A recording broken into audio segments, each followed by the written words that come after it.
Hello everyone! Today we are going to understand the DEM generation tool and learn how to use it in the Surveyaan GeoWorkspace Desktop Application. DEM stands for Digital Elevation Model. It is used to represent the elevation or height of the terrain surface in a raster format. Now, let's start the step-by-step process.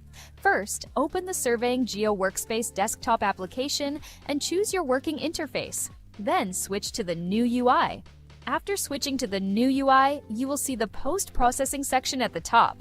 Click on Post-Processing, then click on Add Layer and select Point Cloud. Now, add your point cloud layer. After adding the point cloud layer, on the left side, you will see the seventh tool, which is the DEM generation tool. Click on it. Now, the tool window will open.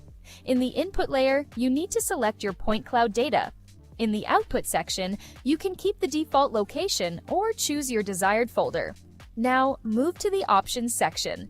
Here, you will see the GSD, in centimeters per pixel option.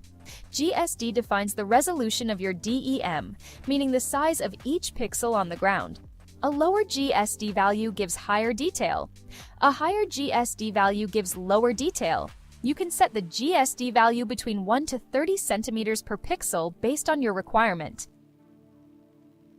After setting the GSD value, click on the Run button.